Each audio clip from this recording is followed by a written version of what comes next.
God, what a day we had yesterday. What a day. What a night. Individual performances. Man. Hey, welcome. It is Don't At Me. I am Dan Dakich, and we've got Ryan, and we've got Dylan. We've got a monster for you. That's right. I'm wearing the Elon Phoenix shirt today. Not only does it compliment my burnt-ass bald head because I forgot to wear a hat, but the Elon Phoenix are hot as hell, ladies and gentlemen. They are. And you're going to be liking them coming up in about a week. A week from right now, you are going to be digging on the Elon Phoenix starring the great Andrew Dakich. A couple things. Did you see Art Briles is no longer at Grambling? I have a good friend went to Grambling, and he was pissed when they hired Briles. He went out, wrote letters. His name is Reggie Jones, and Reggie don't want him there. Grambling people don't want Art Briles there. Guess what? Art Briles no longer there. Now, if you read Clay Travis's account of it, go to Outkick and read Clay's account. If you read what Clay has to say, and he's done some in-depth reporting on it, Art Briles getting screwed here. Now, I don't know what's true. I don't know what's not. I do have a tendency to believe what Clay writes. So, you know what? This is an interesting story, man. When people want your ass canceled, they keep you canceled. And I would like just one time, a guy like Art Briles to say, hey, F you. If, in fact, he made no mistakes. Now, if he made mistakes and they were egregious, you know, covering up rape and those kind of things. But when you read what Clay had to write, and apparently Clay did a lot of information on it, I'm not so sure that Art Briles did what everybody is saying he did. I'm not saying he didn't, and I'm not defending him. I'm just telling you, how about we look at both sides once in a while? Now, if he don't want to go through it, Hugh Jackson doesn't want to go through it, and a lot of interesting stuff on Hugh Jackson relative to his foundation, then that's fine. But I'm just telling you, I would be interested in your thoughts if you looked at both sides of it, and Clay has an interesting piece. I don't know. I'm not going to lie to you. The whole thing disgusts me. Run your program like a human being. That's all. Run your program like a human being. Don't cover things up. Get decent people in there, and away you go. I mean, you know, pretty much it. And why the hell is our president walking across a field? And by the way, not a great look in how he's walking, but why is he walking across the field with no one around with a damn mask on? Like, what the hell are we doing? I will vote for you. I'm telling you right now. If you are a politician, I will vote for you if you're just a frickin' human being. You're not a phony ass. You're not somebody that's trying to say, just be a normal human being. Trump, as a businessman, probably a great president. I don't know, but not a great human being. Just be a human being. You don't have to walk across a field. Did you see the picture? You don't have to walk across the field with a mask on. Ain't nobody in this country following you. We all know, take the mask off when you're in the middle of a field. I swear to you, all you guys out there, Sean Black and the rest of you that are on my YouTube chat, I swear to you, I'll vote for you for president. If you're just a frickin' human being. Just be people. That's all. Just be people. We don't have to have, well, I got to walk across the field because the American... Shut up! Son of a bitch, it pisses me off. I've had enough. Just be people. Man, all right. I saw that picture yesterday, and I'm like, Jesus. Like, what are we doing? You know the picture I'm talking about? If I was smart enough, maybe I'll get it to Dylan, and we'll put it up, and you'll know what I'm talking about. But son of a... Like, Biden is walking across a field by himself with a mask. Like, nobody around. Nobody. Here. I don't know who it is. I'm gonna get rid of the... here he is. Here's our guy. Walking across a field in a mask. There's nobody around. Like, there ain't 5 people in this country that are following this guy. His lead on anything. Nothing. Nothing. I mean, you telling me you want to raise a kid like Hunter Biden? Are you out of your mind? We're not following this guy. So just be people. Don't try to bullshit us. Drive you nuts. Jeez, it does. All right, last night we had a nice night of hoops. Ooh, did UNC need a win over the Cuse, baby? The Cuse was up late. Joe Girard hit a shot, sent it to overtime. Caleb Young, my God. if you want to see clutch shooting in basketball, Caleb Young last night was on fire late. Only hit a couple, but they were massive. Caleb Young was the man last night, even though his numbers weren't great, 12, 14 points, nothing great. There were a lot of great performances last night. But my God, Caleb Young in the clutch last night was dynamite. I mean dynamite. All right, you want a performance? I'll give you a performance. Baylor, the number 5 team in the country in women, took on Iowa State, the number 8 team in country in women. Now, this was supposed to be a big-time game, big-time environment at Iowa State. This was supposed to be a marquee game. Well, Nalisa, I want to say her name right, Nalyssa. Nalisa Smith said no. No. Nay, Nanook. No. Oh, hell no. She dropped 28 and 20. Now think about this. She dropped 28 and 20 on the number 8 team in the country. 28 and 20. In this game that has number 5 against number 8, the number 5 team won by 25 points, 87-62. And I watched some of it, and I got to tell you, it wasn't that close. It wasn't. That was a hell of a performance. You know, for a guy that's supposed to be a misogynist, I don't do it right. I don't do it right. I'm too into women's sports. I love women's sports. I love women, but I know I'm a misogynist, according to some clowns. But I got to tell you, man, she was dynamite last night. The Bulls in the Heat was supposed to be a good game.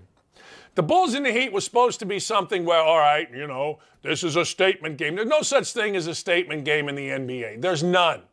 Because you never know what guys are doing in the middle of the season, the night before the game. You just don't. I'm sorry. You may think it's a statement game. Everybody else just thinks it's a game. I mean, truthfully, that's how it goes in the NBA. If this was a statement game, then the Heat are way better than the Bulls. I mean, can we just say that? And I'm going to get into some top performances last night, and it's going to include a guy from the Heat that I got to tell you, I never heard of in college. I never heard of in the NBA. I never heard until last night. But the Bulls were up, the Heat were up 16 early. The Heat never even looked back.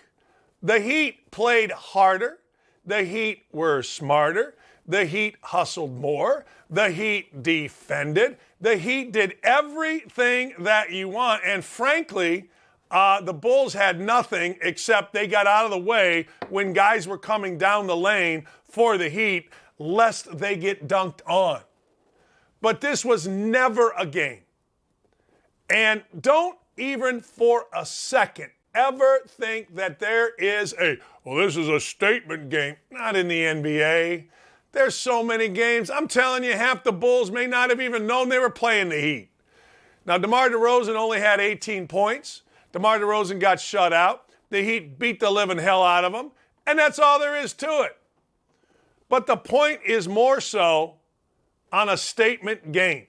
Let me go back to something last night. Let me just go back real quick to a game, North Carolina and Syracuse.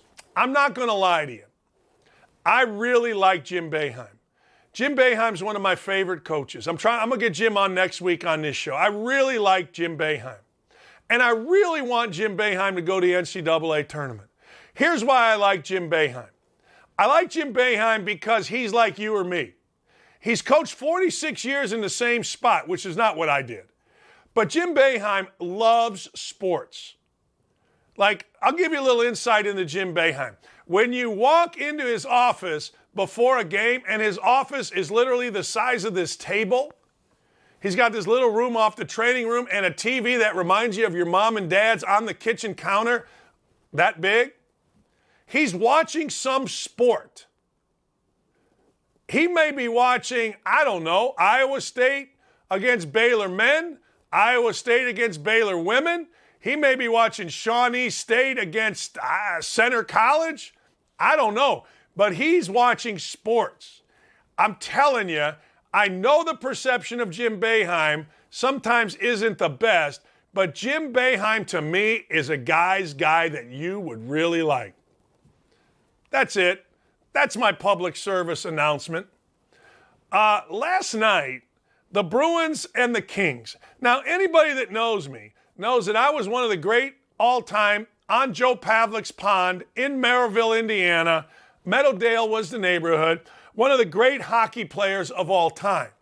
The stick handling exquisite. The backhand sharp. The forehand, the slap shot. Bobby Hull-esque.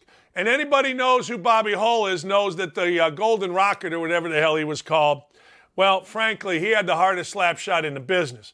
Now, everybody understands that I am, when it comes to hockey, arguably the most underrated player in the history of hockey. Should have played. But last night, the Bruins went into L.A. and played the Kings. Now, let me give you some records here because this doesn't happen all the time. The Bruins were 31-17-4. The Kings were 29-17-7. So basically, other than a few ties, they're the same team. This rarely happens. So you go in there on the road, you go into Crypto.com Arena in LA, guess what? 7-0.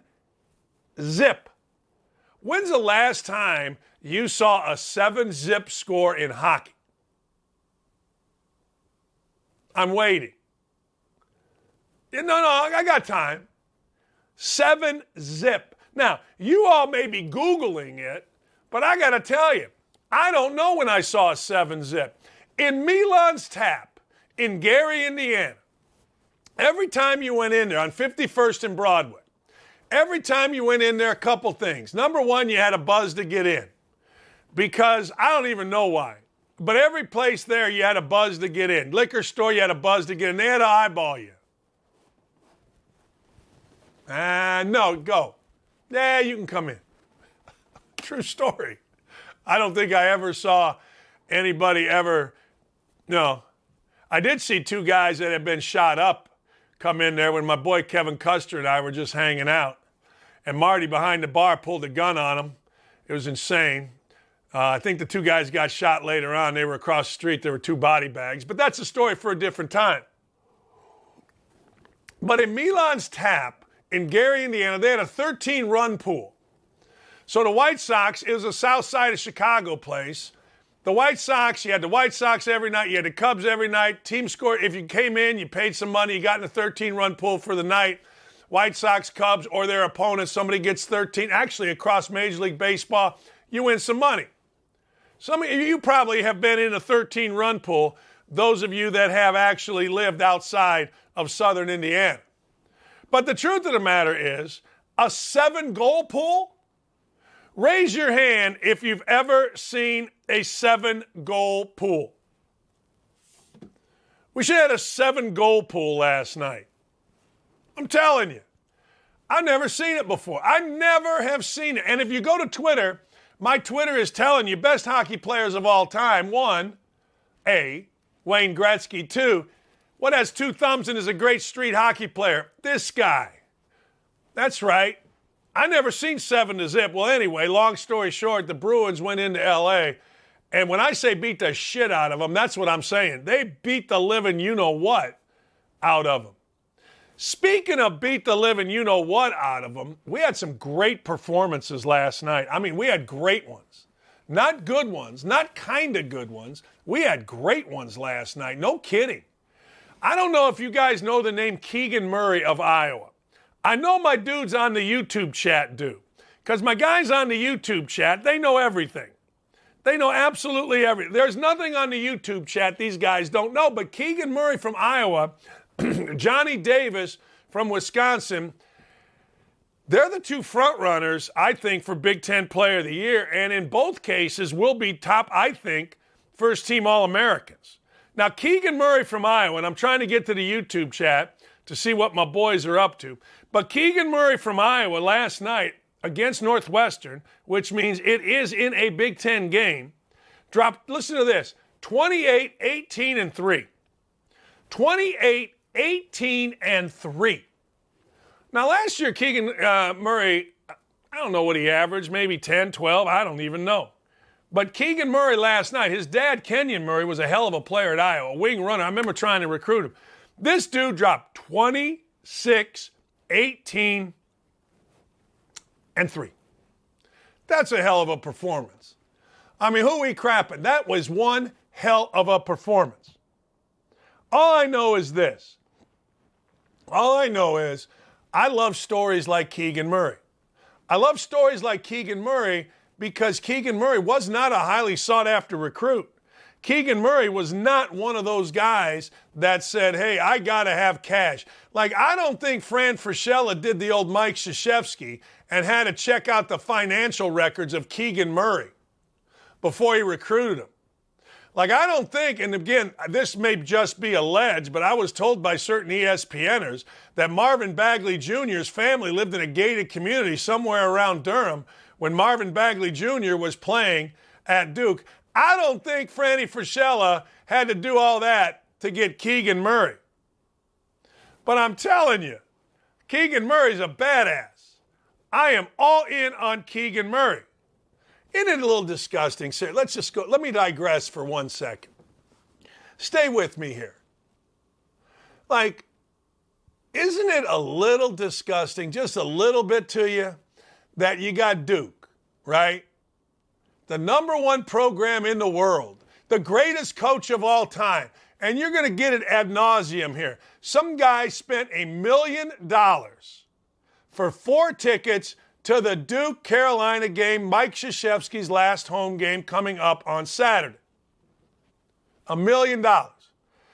This is the bastion of college basketball, right? This is the pinnacle. Duke, the brotherhood, all these sanctimonious pricks on TV telling you how great they are and how they should reinvent the game and all this stuff, right? I mean, there's TV guys from Duke across the board. I mean, Kenny Denard was a guy that I idolized. What a sanctimonious prick he is, allegedly, on Twitter anyway. I mean, I'm just telling you. You got all these, oh, we're better than you. Yeah, you're better. You're good. But the truth of the matter is, guess what? Guess what? You had to check out a guy's financial records, a high school kid's financial records. And you're the epitome. How about winning with guys whose records you don't have to check out? How about winning without having to check out a recruit's financial records? That's why I tell you, Bob Knight's the greatest coach of all time in college basketball. I don't give a damn what anybody says. I'm sliding a little off topic here. But the truth of the matter is, holy cow. We got to check out financial records. Oh, we're the greatest coach ever. Yeah, how about doing it without doing that? It just drives me nuts. Yeah, Fran McCaffrey. I'm sorry, Sean Black, not Fran Fraschilla. Fran McCaffrey. What's wrong with me? All right, we are going to get some John Morant love here, Anderson. Let me explain this to you. Now we're going to Gabe Vincent. Raise your hand if you have any idea who Gabe Vincent is. No idea. I had none. Well, I talked earlier about, didn't I talk about the Heat against the Bulls? All right, so the Heat play the Bulls. And last night, the Heat playing the Bulls, the Heat beat the living hell out of the Bulls. All right, they beat them. They beat them bad. They beat them all day. Well, one of the reasons they beat them was because some dude named Gabe Vincent went off-ish. Gabe Vincent, listen to this, all right? This is why I love Gabe Vincent. Gabe Vincent is 25 years old. Gabe played for the Santa Barbara Gauchos. He graduated in 2008. He then went to the Stockton Kings. He's a Nigerian kid who played on the Nigerian national team. So now, all of a sudden, they being the Heat, decide, hey, look, we're going to give Gabe Vincent a chance because he's earned it. And this is why I like the Heat. So they give this guy, Gabe Vincent, a chance. You know what he does last night? Plays 33 minutes against the Bulls. He scores 20 points, hits 4 threes, 3 assists, couple steals, plays his ass off. I mean, he's playing. He's playing hard. He's rocking, he's rolling. And the truth of the matter is, I never heard of him. I think I hear of people. I feel like I've heard of people. I feel like I follow college basketball. But I got to tell you, I ain't never heard of no Gabe Vincent. Well, guess what? I have now. I'm going to follow Gabe Vincent. Gabe Vincent, to me, what the hell? It's a great story. I love great stories. He's the opposite of a sanctimonious prick. He's a dude. Yeah, he is. Oh, man. Nalisa Smith. Woo! Those of you that don't know, you will know, as they say in the movies. If you don't know, you will know who this woman is. She is a badass. Hey, look, I'm not saying she's Brittany Griner. Brittany Griner was 6'11". She wasn't 6'11", but you know what I'm saying. This girl's big and strong, and man, can she ball. 28 and 20 last night. And as I said earlier, this was supposed to be a game. This was number 5 against number 8. It didn't turn out that way. Number 5 against number 8. Poof, number 5 killed him. And I got to tell you, I flipped the channel and I started watching Nalisa Smith. Woo-hoo! I couldn't stop. An American badass. That's what she is. Yep, an American badass. Yeah, I couldn't stop watching. I'm not going to lie. There are certain games I just can't stop watching sometimes. And last night, it was not the Pacers and the Magic. It was Iowa State and freaking Baylor. And Baylor's Nalisa Smith. Wow, she good. Now, somebody's going to say, well, Dan, you're saying her name wrong. If you really watch I don't watch games with the sound on. I've told my people this forever. I don't watch games with the sound up. I watch games with the sound down. So somebody may say, hey, this guy's a great announcer. I wouldn't know. This guy may say, well, this is happening, that I wouldn't know. I don't watch the game. I've always watched the games with the sound down, going back to when Bob Knight and I used to sit in this little room and watch games or watch tape with the sound off, and Denise Austin shows would come on ESPN2. What do I know?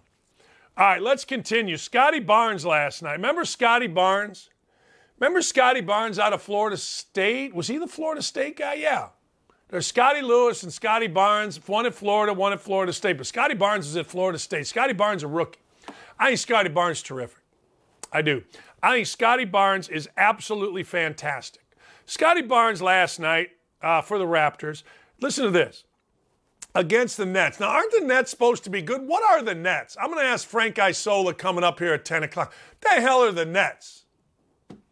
Anyway, Scotty Barnes drops 28. He goes 12 for 14 against the Nets. He gets 16 rebounds against the Nets. Now, last I looked, everybody's telling me how good the Nets are. I know they're injured. I know Durant is out. I know Kyrie Irving is waiting on the mayor. I get it. But I got to ask you, Scotty Barnes just killed you last night with 28 and 16. I mean, he smoked. Shot 12 of 14. Most guys and gals can't shoot 12 of 14 in a locked gym with nobody there. But Scotty Barnes just did it in an NBA game as a rookie. It's a badass. Reminds me a little of myself. All right, last and not least. I mean, what? The first time I ever heard of John Morant was Seth Greenberg told me about John Morant. Seth Greenberg is the smartest guy on your television. He is the opposite of a sanctimonious prick. He is the best dude ever. And when Seth Greenberg says it, I don't always agree with it, but I pay attention to it. So Seth Greenberg is telling a few years ago all of the ESPN college basketball guys, including myself, of this kid at Murray State named John Morant. So he convinces ESPN to go down there and do a game. he goes down there, does the game, comes back, and he tells me, he goes, hey, Dan, I'm just telling you. I'm telling you, Ja Morant's the best player in the country. If I had the first pick, and I don't know who was picked, probably Zion. Maybe he was the second best player. I can't remember. Maybe Zion was the best, all right? But the truth of the matter is, I remember him saying, hey, look, I'm not so sure that the first-round pick should be Zion. I think they were the same draft. Whoever was in it, Morant wasn't first. But I will tell you this, that Ja Morant now, compare him to Zion Williamson. Compare what Ja Morant does every night. He had 52 last night, and if you turn on whatever your favorite morning sports station is, whether it's your local show or whether it's ESPN or whatever, guess what? Guess what? Ja Morant is tipping it in at the buzzer at 0.4 of a second. I mean, it is insane what this guy is doing. Now, I get it. You know, people that are like my age will say, well, you know, the rules are changed. Sure, they've changed. All he can do is play within the rules. But my God, is this guy good? My God, can this guy ball? My God, was Seth Greenberg right? I'm telling you, there are only certain guys that I listen to about college basketball. Fran Fraschilla, Seth Greenberg, LaFonso Ellis, and that might be it. Everybody else has an agenda on something. Or you didn't coach. If you didn't coach, generally I ain't listening to you. Because coaches see things so much differently than players do. And when the great Seth Greenberg, an homage to Seth Greenberg, when the great Seth Greenberg says, hey, this guy can really ball, I am all in on it. Like, I'm really all in on it. And you know what? Turns out he could not be more right. Honest to goodness. An homage. Anybody know how to spell homage? I don't know. Omage. I got image, but I must give an homage. Look it up. Smart stuff. That means praise to Seth Greenberg. Because he's the first guy that told me about the greatness that is Ja Morant. Yeah. All right, we come back. The greatness that is Bobby Carpenter. He's going to let us know. He's going to tell us what in the hell you're feeling when you go to the combine. Who would he draft? See that red head? It's burning me up. I forgot to wear a hat. We'll be back.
The great Bobby Carpenter of Carp's Corner at BCarp3, a fantastic follow for anything that you want. And I love having Bobby on because Bobby knows stuff that I don't, which is basically everybody in the world.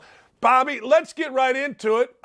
Couple of things. What is your solution to NFL overtime? Oh, goodness, man. You're going to drop that on me here on a Tuesday, March 1st?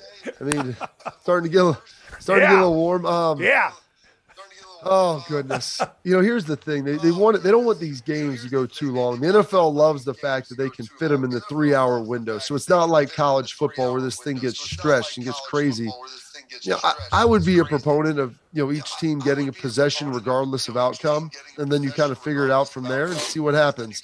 I know they like the touchdown, the silver bullet to finish it off, but, to me, I think you build a team, and I understand, certain things are going to happen during the course of a game, but you would like to think that you would be able to have your quarterback, if you're spending $40 to $50 million on this guy, to have him have a chance to go out there and potentially win that thing for you. And so I think the thing they need to put in there is both teams get the ball.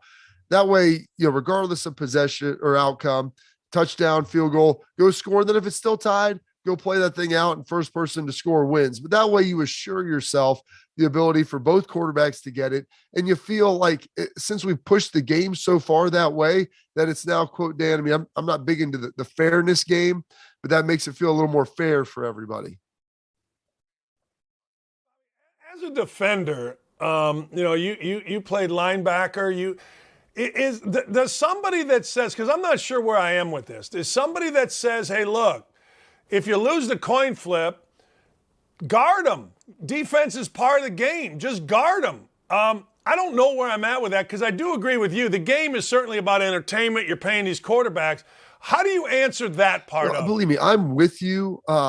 I'm with you on that. Guard them. I mean, it's the same thing you say in every sport. Go get a stop. If you don't like it, go get a stop. But if you look at all sports, how the analytics have changed things, how we officiate things has changed things. And so it's no different than basketball. In the 90s, yeah, you go get a stop in hoops. Imagine if you had just one bucket, first bucket wins, you possession arrow calls it, there you go. And in the 90s, you can get a stop. You get physical on defense. You can do that stuff. The same thing is true in the NFL and college football. You used to be able to get physical receivers. You used to be able to get after the quarterback and do all these different things. And now, they're up tempo. It's a lot more different and difficult than it used to be. And so with all of those things, it's just so overly slanted to the offense. That's where all the guys get paid the most. And so when you construct a team, you're building it in that way. And so I understand, get the stop. It's a relevant argument, but it's so much more difficult now to go get that single stop than it was 25 years ago. Yeah, I agree with that. I do. It's just not that simple. The macho guy wants to say, I get it, but you got to kind of be realistic, on what the game has become because the rules have changed. All right, you're going to the combine. What are the nerves like for guys at the combine? I think it's kind of different for everybody, depending on, kind of what type of person you are and what you have to go there and prove. But it's the greatest job interview that anybody's going to take in their life. Any one of these players have grown up playing their sport. This is the pinnacle. This is kind of the last threshold, the hurdle, the entryway, if you will. I mean, this is the pearly gates to your dream. And so you're sitting there trying to figure out how exactly can I compose myself the best to make sure that I give the best reflection of myself. I know what I am, but you don't want to get too nervous. And you're still talking about guys too, Dan, that, some guys are as young as 20, some guys are as old as 23, 24, but it's not like you're talking to someone who is, seasoned and, 45 years old that has been through this, who understands it all. Understand that people are going to ask probing, uncomfortable questions, that they're going to, push on you medically. They're going to do all these things. You're going to be sleep deprived. You're going to be so stressed out. And so you're just trying not to make a mistake. And you're trying to navigate this and like, hey, I want to come off as competitive, but I don't want to, and confident, but I don't want to be arrogant. And, it's people are like, just be yourself. You're like, well, what does that even mean? These coaches, they twist you up and not so much. It's like, well, I don't know how to answer this question. I'll say this, good friend of mine, AJ Hawk, we played, college together, lifting partners, worked out together, all this stuff. We're great friends and still are to this day. And, you know, end up being taken 5th overall by Green Bay. I go 18th to Dallas, and we're getting interviewed. And it's funny because we've had conversations with him since then. And this is just his shtick to kind of get under everybody's skin. But Joe Vitt was the defensive, I think just the linebackers coach, maybe coordinator for the Saints at the time. And they interviewed AJ right before me. And I walk in there, and we're like crossing doors. This is the way it goes, Dan. At night, it's like speed dating. You have 15 minutes with the team. They do it for 3 hours. It's like 3 nights or 4 nights. You try to get to all the different teams. But I did like interview like 26 teams in 3 days. I mean, your head's spinning. You don't even know you're going on. It's like the 3rd interview or 4th interview of the night. I'm walking into the Saints. AJ's walking out. And he just looks at me. He's like, good luck with this guy. And I'm like, oh, boy. Like, we're going to get it. And I go in there. And so the fine line is to appear confident, to pitch yourself, but like you want to be a good teammate too. And Sean Payton starts asking me questions, and Sean and I have become pretty good friends, you know, since this point. But he always laughs about it. And Joe's like starts asking questions about me and as a player, what type of player are you? And he's like, well, you know, who would you take? You know, you or AJ Hawk? I'm like, well, I mean, AJ's good at a lot of things. He's my teammate, good friend. This is what he's good at. This is what I'm good at. It's kind of it's a function of you as a coach of what you want in a player and what you're really looking for position wise. And he's like, that's crap. He's like, you didn't answer the question. I'm like, well, dude, I'm not going to sit here and talk bad about my teammate and my friend. He goes, that's not what he didn't hear about you. He told us he carried you for the last 3 years, that you wouldn't be anywhere without him. And he was sick of dragging your sorry butt around for the last 3 years. Now I look at him like, I'm going to be honest with you, man. He didn't say things like, well, he did. They record him. I was like, I've got it on tape back there. And I'm sitting there thinking like, dude, I've known this guy. We have spent probably on average 8 hours a day, every day for the last 4 years together. I know what's going through this guy's mind, but they just want to sit there and see if you're going to turn on him and bag you out and be like, well, who makes the calls? I'm like, well, I make this call on defense. He does this. Well, who's the real leader then? And it's like, you know, and they literally want you to try to throw your dude under the bus because they want to see if when it comes down to it, then at nut cutting time, like, are you going to be someone that shirks responsibility, or are you going to step up and take it, all the while trying to sell yourself in the best light, saying, hey, I think I'm the best guy for you. So, I mean, you're trying to like walk that fine line, but it is not an easy situation. I know, right? And you got a good thing that you recognized it, because I could see a guy falling into a trap. You know what I mean? Oh, it happens all the time. And so my agent was pretty good. Jimmy Sexton, he represents a ton of guys. And he's like, listen, I had kind of a reputation. I'm an emotional guy. Like that's what has made me good at sports, tapping into the emotions. The problem is, you know, you've got to keep those things, you know, on the tracks. They start getting a little bit out of control. And I mean, you know, I'm not going to say I'm haul off and punch someone during the game, but I mean, I've been known to snap back at a coach before. And when things get heated, like they boil up, and they boil fast for me. And so I think a lot of it was they were trying to do that stuff. And so there's guys who will get up and flip a table. And I always go back to the Dez Bryant situation. You know, Dez Bryant's a great player, very emotional guy, highly competitive dude. And we go back and you can get into whether or not the question's appropriate. When you're about to pay someone who's young millions of dollars, invest in them in a huge way, you want to make sure the guy that you're getting isn't going to have, you know, any issues and isn't going to be getting the problems off the field and all this stuff. And so they start pushing into Dez, and, you know, the accounting is a little bit different depending who you ask, but eventually they start to insinuate, you know, that his mom was a prostitute. And I'm like, and people are like, that's terrible. I'm like, it is terrible. I was like, I know exactly why they did it, just to see if he would sit there and stay calm in a situation where you shouldn't be, knowing that he's got this history of having a temper. And they dug in on it to the point where they're going to try to hit the most personal vein that they possibly can. And they're going to weave their way through, man. You know, it's like exploratory surgery until they find that, and then they dig and they want to see if you're going to flip the table over on them and try to fight them. And because they want that competitiveness, but they want you to be able to control it. And so it's really, really tough to manage. I understand why the coaches do it, because they don't want a guy who's going to haul off and whack someone during a game or get in a fight at a bar. But they also want somebody who's going to go out there and compete for 60 minutes and always is going to grind. And so trying to walk that fine line and understanding, like, it's not like you're going to interview, at Procter and Gamble, or going to interview at an accounting firm. No other job, Dan, outside of professional sports, are you trying to execute at a high level where you probably have 60 to 100,000 people watching and maybe another 30 to 50 watching on TV. Meanwhile, there are people in the stands yelling at you about your mom, yelling at you about your wife, some terrible things, misogynistic, racist, all the stuff. People get mad. I'm like, nothing offends me. Like, that's awful. I'm like, have you heard the stuff coming out of the stands at games like you have, that players have heard? That's awful. That's why they have to do this to players, because they want to make sure that that those things are happening and they're happening around you, but it's not going to impact your performance. And it's so tough to try to evaluate that and to feel confident and good about it.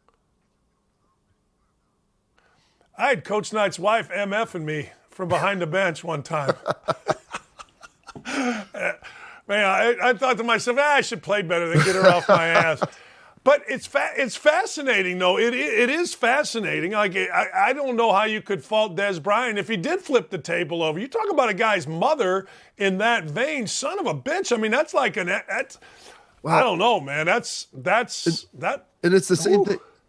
It is a little much. But I'm going to tell you, man, and it's tough to ask that question because it's going to come out of the stands. People do God bless it. People love sports in America, and I love the fact that they do. I think it's a great thing about our country. And people act like, hey, by me paying $125 to get in a seat right next to people, or maybe $1,000, I don't know how much it's going to cost, but they're going to sit there and do a week's worth of research to find out your wife's name, find out your kids' names, get your mom's names, where you grew up, if you lost a game in college, if you've ever been arrested. I mean, and they're going to build this thing out like it's a freaking middle school report and make sure they have all the information. And so they've got to ask that for you, Dan, so that you don't turn around and go full Ron Artest up there and try to grab them and pull them out of the stands. In college basketball, like the student section will have a whole list on each player. Here's an Instagram picture of him hitting on a girl. I mean, it'll be that kind of a thing. Here's, I told my son, don't ever go on Tinder. Don't ever go on nothing, because you're going to end up in some student section. Well, let me go to something, because you said Jimmy Sexton, prepared you for that. Here's a question that I don't know if people really ask. I get all these different drills that you do. If I'm an athlete, or if I'm a dad of an athlete, or I'm an agent of an athlete going to the combine, I'm training for these specific drills. The cone drill, I'm training for these drills. If you were a GM and you're gonna draft somebody, and maybe these drills are kind of the tipping point, or how do you separate, hey, I know he trained for these drills, from him as a player? It's really one of the more difficult things, because no one used to practice the drills. And then people started realizing, like, you know what? If they're going to utilize these times and kind of hold them against me, or use them to my benefit, like, I'm just going to practice the drills down to where, like, you're doing the 3-cone. It's 2 steps forward, 3 steps out, 2 steps. I mean, literally you're counting, and you have all this down so that people have studied this to be as efficient as possible. And so it takes away a lot of the raw athleticism. It's, hey, are you good at doing the cone drill? Well, what the heck does that have to do with playing football? Like, are you good at running a 40? Okay, you have a great start. Well, how many times in the NFL are you getting down a 3-point stance and you're running like that with your eyes down, driving like you're running 100 meters? Like, that's not real. And so they look at that, and the best coaches in the NFL, and this is what they always say. Jimmy was big into this too. He was Bill Parcells' agent. So if you can handle Bill as a client, you can handle just about anybody. He's got Saban, all these dudes. But he always said, he's like, the best thing that you can do for good coaches and good front offices is have great game film. Okay, the numbers are just going to confirm, like, all right, that guy's fast. Okay, here's his speed. We know he's now fast. It looks good. And the problem comes is when there's a guy who has great film and then, like, average to below average testing metrics, or a guy has a below average film and great testing metrics. Because then you begin to ask yourself, well, is this guy just an overachiever who, once he actually sees great athletes, is going to really struggle? Or on the flip side of that, is this guy just a really great athlete who has never really been coached well, or he's just a great athlete who's never going to be very good. You get a guy like DK Metcalf, who with Seattle, who looks like he was chiseled out of marble. He's phenomenal, but he never really had a ton of production when he was at Ole Miss, like injuries. There's this and that. There's a ton of reasons. And you see a guy like him, and he's been pretty good in the NFL, really good. And you have a guy like, a Vernon Golston or who I played with at Ohio State, who, I mean, literally had checked every physical box, had one really good season, and, didn't really love the game all that much and really wasn't a football player. And so he gets drafted high and he's kind of underwhelming, and doesn't end up working out. And so that's what they try to manage. I heard you talking about John Morant before. Like, I mean, how does a guy like that end up at Murray State? Is it because, is he playing great against average competition, or is he really blossomed? Has he worked harder? Like, and you begin to question, like, was he truly athletic enough to compete? And then you start to see, like, well, yeah, it's the same thing as Steph Curry. Like, it's the same thing, football and basketball, like relative competition. You don't check the box with measurables. And so how is that going to translate since you don't fit in our prototypical window? It's like John Morant couldn't dunk the basketball in high school. That's amazing. Like all of a sudden now, whoa, it's amazing. Like, Jesus. But it is fascinating. All right, I got to get to a Colts question because I got the general manager of the Colts with me tomorrow. Who's a better option than Carson Wentz that's legitimate opportunity to come to the Colts? We all want Aaron Rodgers. Okay, great. Who's a better option? Because that's what they're doing here in Indy. My daughter wanted an iPhone 13 for Christmas, and at that time, I didn't even have an iPhone 13. So you know what? We're not.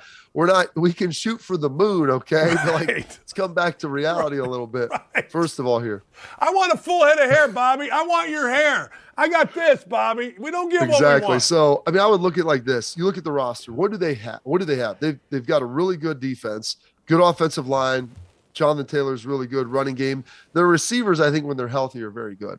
So I think they've kind of got most of the other things checked. I don't think you need a guy, I think we've talked about this, that's going to have to win you every game. And I think that's Carson Wentz's problem a little bit, is he plays to go win you every single game. Like, just play within the system what you're giving you. So, I mean, this might not sound great because it's not the sexy guys. But I honestly think, like, Jimmy Garoppolo, you put him with the Colts, you would see a lot of what you're seeing with him at San Francisco. And so if making it to an AFC championship sounds good, maybe making it to a Super Bowl and being close to winning one, I can't promise you he's going to get you there, but I know he's going to be close. Kirk Cousins, I think, could do a little bit of that. I think the real great guy would be Derek Carr, but I don't know if he's going to be available. But those are some guys, it's like, it doesn't really get you excited. But then you don't necessarily need that guy to get you excited. I don't need you to go get me, 400 yards passing. Just give me 285 and don't turn it over 3 times and we'll win the game. Yeah, that's the kind of the thing. Hey, I know you got to run, man, but I've been saying Garoppolo. People seem to love Jimmy G. People that play with him think he's got some kind of swag, right? That he's freaking just a dude's dude, which I like. I don't know. We live in, I tell you this, he's confident. We live in an era now where, if you try to bring in someone to compete and you get, ruffles your feathers. I mean, they drafted a quarterback last year, 3 overall. And, he went out this year and played some pretty darn good football with a dude breathing down his neck, overcoming injuries. He had him right on the freaking cusp. They've got a lead there with a chance to go to the NFC Championship. I mean, they're right there. They're playing really good football. And so, like, he did all that without anybody really publicly believing in him. So you have a confident dude who checks a lot of boxes. His teammates love him. I mean, I think he'd be a great fit there. You put him in the dome, good receivers, good defense, good running game, a lot of the things he had in San Francisco. And I think you'll see a lot of what you saw in San Francisco. Maybe he ultimately doesn't get you a Super Bowl, but he gets you a heck of a lot closer than you are today. Bobby, I know you got to run, man. I appreciate it. Guys, fun as hell, man. Hey, my pleasure, Dan. Anytime. He's the best at BCarp3, man. Bobby Carpenter, he's got to run. He had a hard out at 10 till, and we have got to respect it. See, here's what I've said, all right? Here's what I've said about the Colts. Here's why the question is, because this question can be the same at your place if you don't have one of the elite quarterbacks. So the Colts are saying, hey, look, I don't even know if they're saying it. It's been leaked. It's been reported by the guys that when they report stuff, you listen, okay? All right? So let's take that, number one. All right. Well, they're saying the Colts want to release, coming up here at the start of the new calendar year in March, Carson Wentz. My thing is, if you are good enough, and now we're into the 6th year of this regime, who are you getting that's an upgrade? And it would be the same thing for you in your place. Who are you getting that's an upgrade? Carson Wentz threw for damn near 4,000 yards, just a little bit under. 27-7 touchdowns to interceptions. So who's an upgrade? That is the question. You don't want to go backwards, do you? A lot of people saying, well, Mitchell Trubisky or Marcus Mariota. What are you talking about? How's that an upgrade? If you get him and one of those two guys, and they play like an upgrade, then cool. But how would you say right now, that is an upgrade? Not. All right? Jimmy G, don't know whether it is, but I would be accepting of that. Derek Carr, look, I've said this before. When Derek Carr walked into Lucas Oil Stadium, second to last game of the year, both teams needed the game. The Colts needed it, they go to the playoffs. The Raiders need it, they got a chance to go to the playoffs. Guess what? Derek Carr dominated the building. And anybody that was in that building late in the game understands exactly what I'm saying. He dominated. He dominated that. Wait, get over here. At a time when, you know what? They being the Raiders, needed somebody to dominate the building. Well, he did it. And you know what? That's just the way it goes. I would love Derek Carr in Indy. I would bet money that Derek Carr is a hell of an upgrade over Carson Wentz. But you just can't go, I don't think. You just can't go and just get a guy and say he's an upgrade. Like Mitchell Trubisky, upgrade? No. How the hell is that an upgrade? And it's the same thing. Is Kirk Cousins an upgrade? I don't know. But it's the same thing in your town. Let's say Cleveland, where my guy, El Presidente, Sean Black is. If you're going to say we want to move on, we got to move on. I can't have Baker Mayfield anymore. We got to upgrade. Huh. Well, tell me who's an upgrade. Because everybody is not just an upgrade because they're different. You see it all the time, don't you? You see it all the time. The backup quarterback is the hero. The backup quarterback, he's the guy. If we played him, for years we said that around here. Well, not really, but Jacoby Brissett was going to be the guy. All right. Okay. Well, guess what? Jacoby Brissett wasn't the guy. You're the guy until you play enough, and then people realize, whoa. There's a reason he's a backup. Shit. He played to explain to us, his play explained to us his backup position in the NFL. That ain't an upgrade. So one of the things about a guy like Wentz, now a guy like Mayfield, now a guy pretty much like Cousins, used to be Derek Carr, but he played his way out. About the first three guys that I mentioned, Mayfield, Cousins, and Wentz, is they're easy to criticize.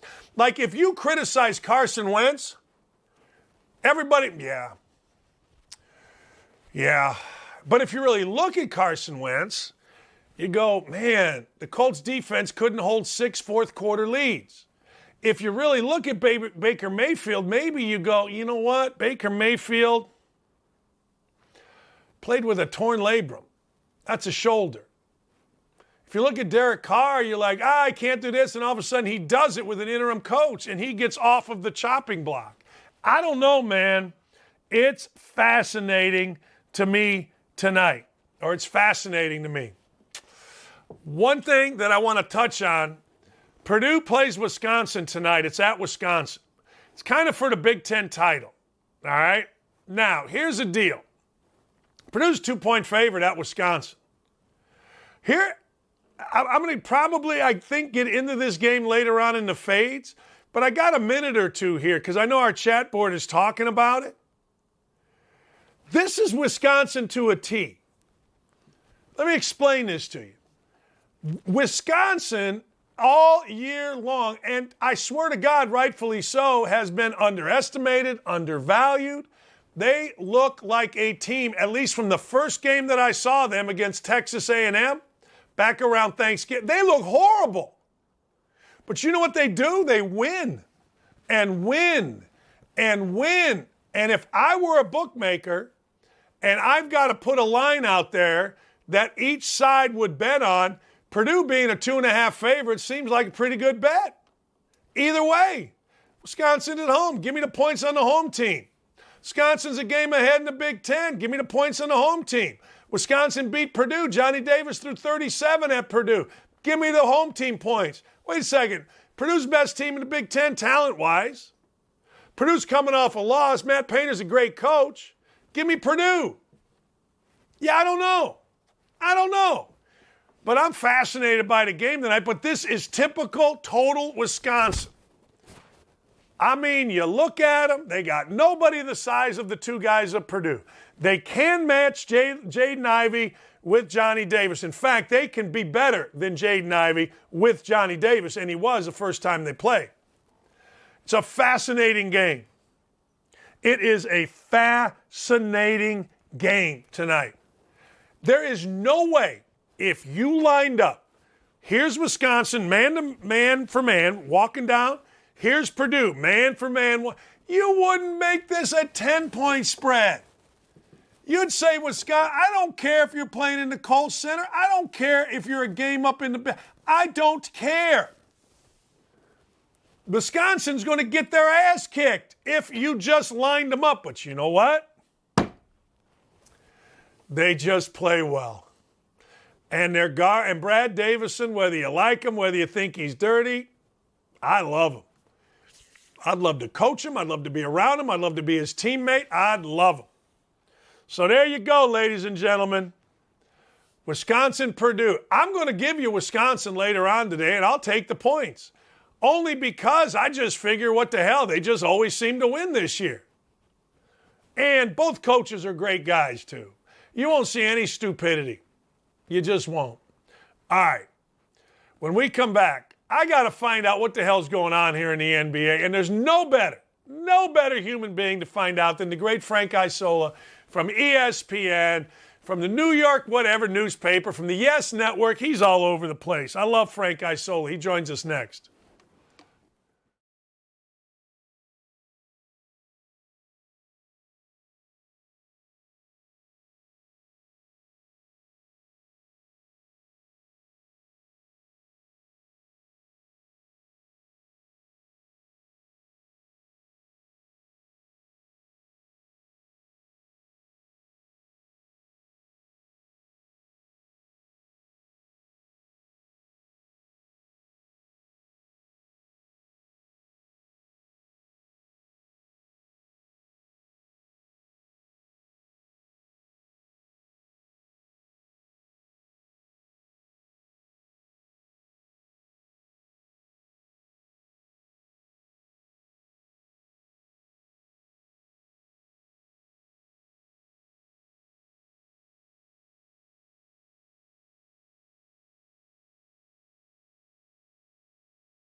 Hey, look, I appreciate Frank Isola. He just did 3 hours of radio, but he has a face for TV. I'm wearing it. America's most handsome man. I'm wearing 3 hours of radio on my face, for crying out loud.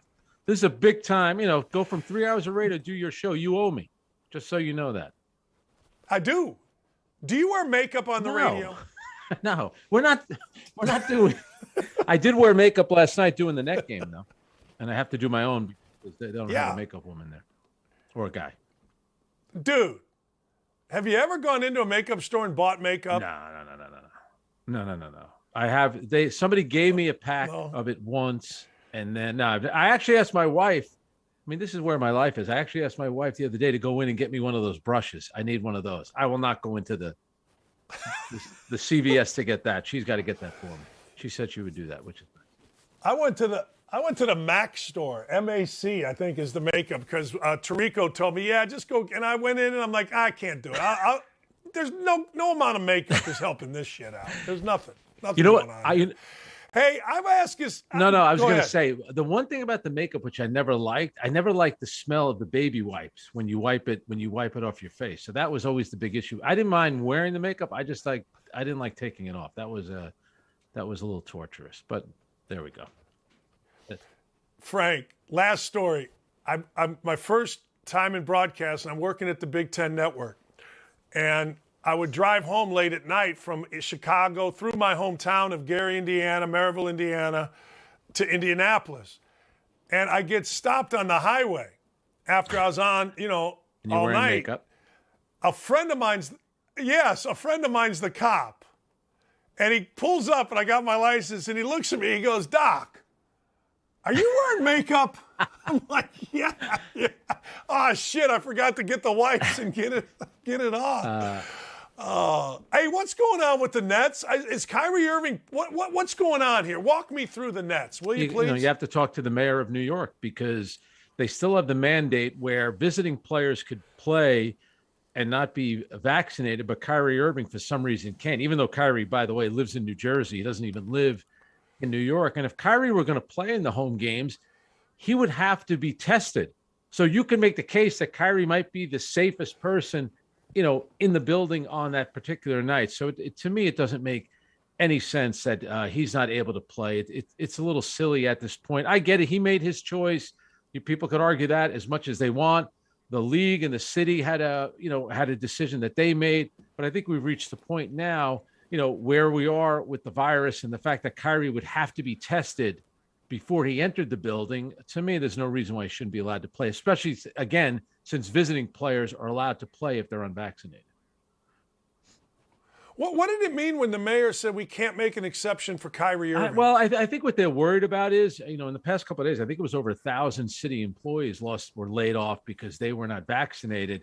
So I think that's where, the mayor doesn't want to kind of go down that rabbit hole of having to deal with making the exception for Kyrie. Then you have all these other people. But my suggestion would be, well, why not let everybody work now? And if they're going to work, I guess they would have to be tested before they're allowed back in the workplace. But he came out the other day, said the cases have been going down. And I just think we've reached a point now where there's probably a little bit more understanding about the virus, and people who've gotten the vaccine, got it. They got the booster. I think these people that aren't going to get it aren't going to. Kyrie Irving has said that he's not going to get it. But again, I just think that Kyrie should be allowed to play. And he's not a New York resident. He kind of could fall under the entertainer clause, which, that's what visiting players kind of fall under, and let the guy play.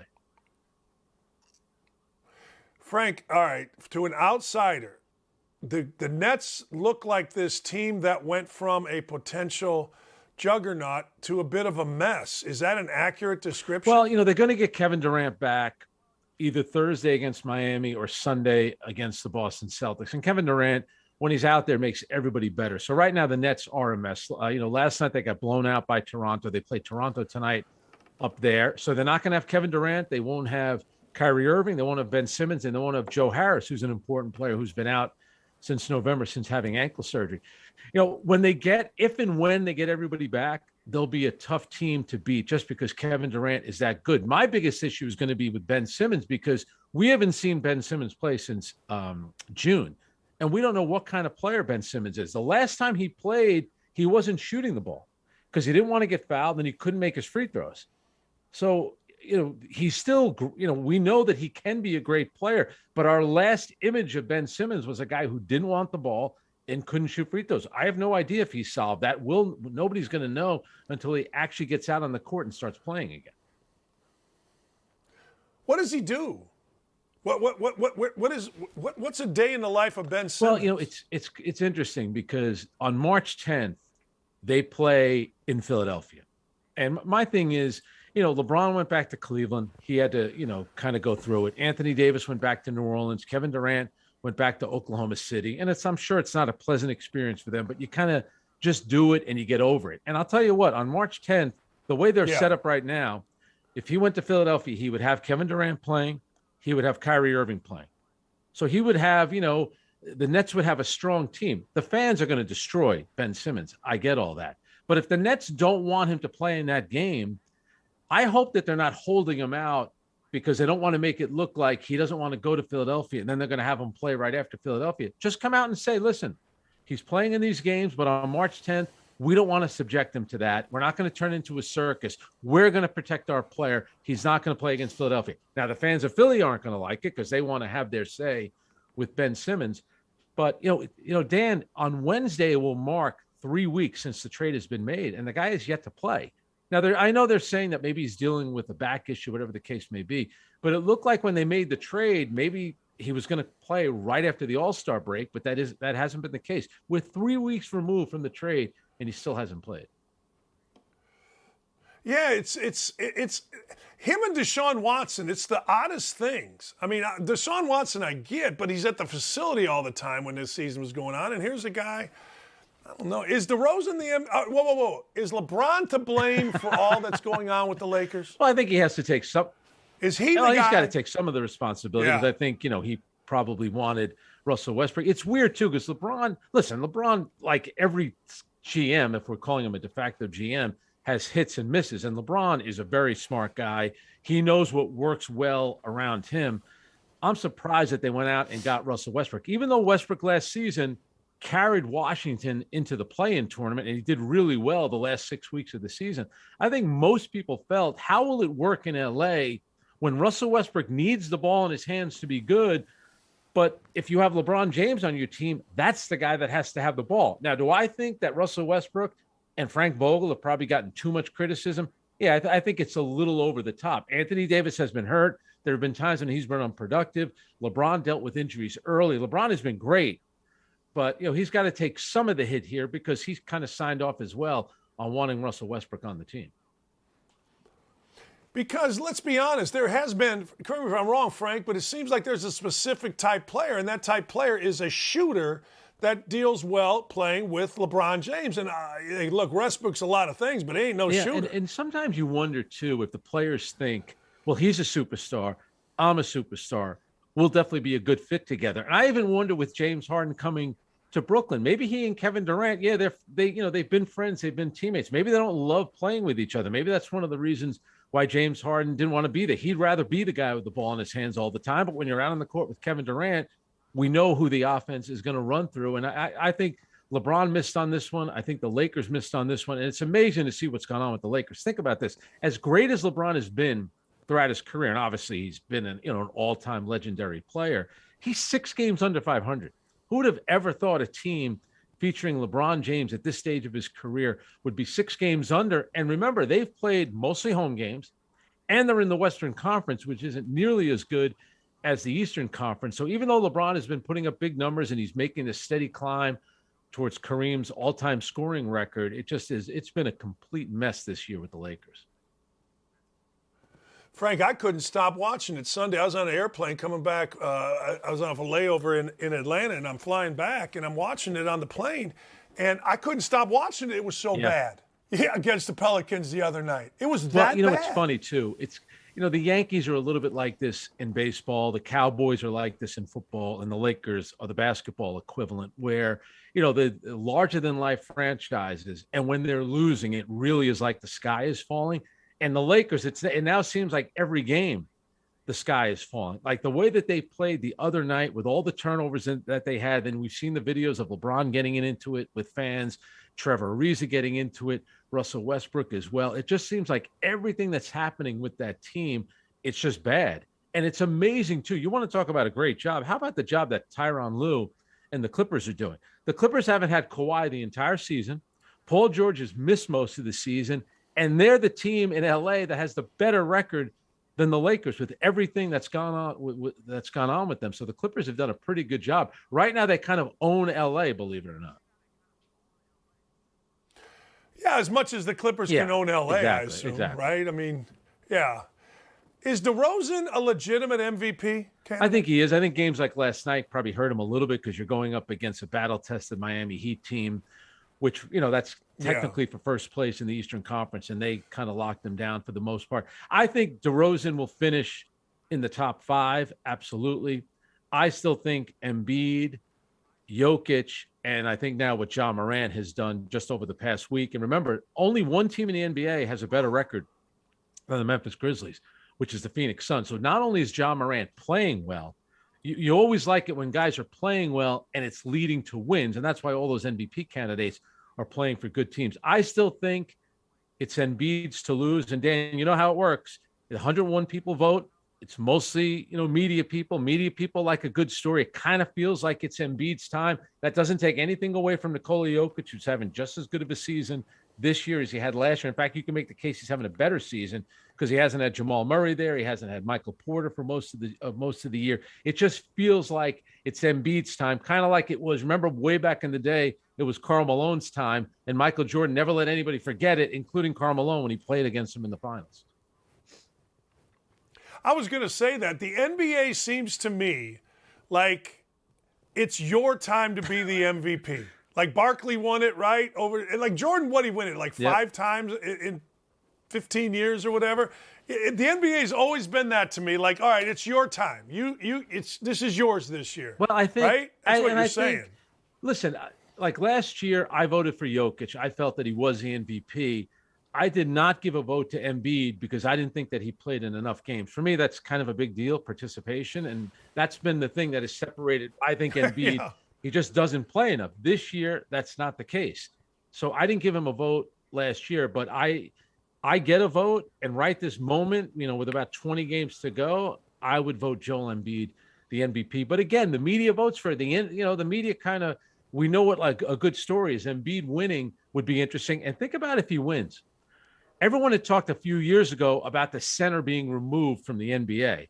And yet you could have back-to-back centers winning MVP, Jokic and Embiid. And Giannis last year, a lot during the finals, was in theory playing center for the Milwaukee Bucks. And he was the finals MVP with an outstanding performance against Phoenix. Regardless of whether it's been good or bad, are the Bucks the favorite in the East? I would still say they are because I think they know how to win. And I think if they get Brook Lopez back, he'll help. He spreads the floor. The way that they played recently, including that loss against the Nets, I was kind of surprised by that. They were up in that game. Kyrie Irving hadn't played in 2 weeks, and Kyrie put up 38 points on them. But I think, if you look at them, Dan, traditionally in these series, the last couple of years, they always play poorly in game 1. Then they seem to recover, and it takes them a while to get into the series. Last year, they lost both games to the Brooklyn Nets. They lost game 1 to the Atlanta Hawks. They lost the first 2 games to the Phoenix Suns in the finals, and they still came back and won. And I think you can tell that they carry themselves a lot differently. Once you've won a title, we know that Giannis has always had a ton of confidence. And how about him last night going 14 of 14 from the free throw line? It used to be an adventure for him. Last night, he knocks down all 14. Chris Middleton's been in some big moments, and I just love Drew Holiday. I mean, he's so big, strong, and tough and can guard so many different positions. I would think right now, even though the East is very good, Philadelphia's tough, Miami's tough. I think the Brooklyn Nets, once they get everybody back, we know how good they're going to be. And then even Boston has completely turned their season around. And then you got the Chicago Bulls, even though to me, they're a little too inexperienced. But right now they do sit in second place in the Eastern Conference. Yeah, I mean, I think it's fascinating. Have you ever seen in the NBA anything coach to coach like what we saw in college basketball with Juwan Howard?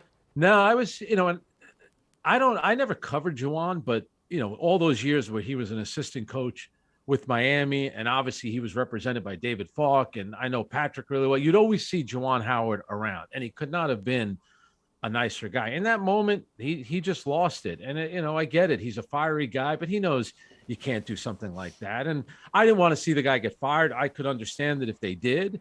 And I thought, the punishment was fair. Could they have extended it into the Big Ten tournament? Absolutely. I was surprised by it. It was a mistake that he made. I think he eventually acknowledged that. And, I was surprised, too, by how many of your college basketball people, even including my buddy Jeff Van Gundy, who said, they should do away with the handshake line. I know Patrick Ewing said it as well. I don't think that was the solution to that problem, just, essentially getting rid of sportsmanship. It was one guy, that lashed out in that moment, but I don't think that means we should never have handshake lines again. I thought that was silly. When I played, we didn't have a handshake line, and I hated the handshake line when it came in. I just didn't. What does the NBA do? Guys just kind of go like that, right? Hey, good to see you. We'll talk to you later. Is that what the NBA does? Yeah, the coaches will wave, and then there are some places, Chicago is like this where the two teams have to cross paths. Madison Square Garden, once they reconfigured the building with the locker rooms, the two teams cross paths, and I remember thinking, there's going to be a problem here. And sure enough, I'm going to forget the player on Boston. It wasn't the Garnett thing with Carmelo Anthony. Jordan Crawford was the player. After a game, he said something to Carmelo Anthony, and next thing you knew, guys had to be restrained. So at the end of the game, the NBA players, like you see it in every sport. You see it in the NFL. You see it in soccer when you're watching, these games all over the world. Players that might be from the same country. They might have been ex-teammates.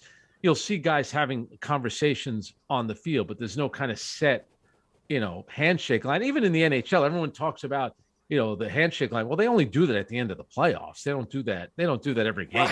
Right. Right. Yeah, when I played, my high school teammate played at Purdue. I played at Indiana, and after the game, hey, Jimmy, how you doing? Hey, blah, blah, blah, blah, and then we go away. It's not the solution to stupidity. Yeah, I swear to God, Frank, I don't think I've ever seen an NBA coach punch another NBA coach. I don't think I have. Maybe I have. I don't know. I do think if it happened in the NBA, let's say, all right, so Doc and Tom Thibodeau were friends, but let's just say that, Tom Doc Rivers, I think people would chalk it up to, all right, well, it's the NBA. I think it's looked at a lot differently when it's college basketball and you're the head coach and you're on the road, you're in charge of every student that's traveling with the team, including, that includes players and student managers. It's obviously going to be viewed a different way from a university standpoint. And obviously the statement, Michigan, the school itself came out with a statement before any punishment was made. And, you could tell that they were upset by the whole thing, as they should be. It wasn't a good look for anybody in college basketball. That's for sure. No, it wasn't. No, it wasn't. You can't. I don't want them to get rid of the handshake line now as a reaction to stupidity. Well, I agree totally. I agree. And listen, if you're at the end of the bench and you don't feel like shaking hands, I don't know, then walk off. Maybe that's the way to do it. But I don't think there should be a rule where you say no one shaking hands after the game. If guys want to shake hands after the game, let them do it. I don't see what the big deal is. Calipari, now they walk off because of COVID, he says. Kentucky doesn't shake hands. He went COVID on us. COVID will give you an excuse. No. Well, hey, look how many people haven't returned to work. People started like working from home, and then all these companies realize, especially in New York City, how much money we're paying in rent in our office space. So you know what? Maybe it's not the worst thing. COVID. A lot of people use COVID for a good excuse, and maybe this is John Calipari is using it as a way to avoid shaking hands with Jerry Stackhouse, because my guy Jerry Stackhouse, don't mess with him. I did a radio show with Jerry Stackhouse. No. Jerry's as tough as they come. Yeah, you don't mess with Jerry. There are a few guys you don't mess with. Very underrated as a tough guy, Jerry Stackhouse. My neighbor told me at COVID, he goes, look, I went from $7,000 a month in office space to now I do whatever it's called, and it's $1,500 a month. So I know what you're saying. Should Derek Jeter end up somewhere? And if so, should it be TV? Should it be the Yankees TV, Yankees front office? Derek Jeter just go be a playboy? If you're Derek Jeter, what are we doing? He's got so much money, and he's at such a different level. I don't think TV is his thing. Brian Cashman has been the GM of the Yankees for a long time.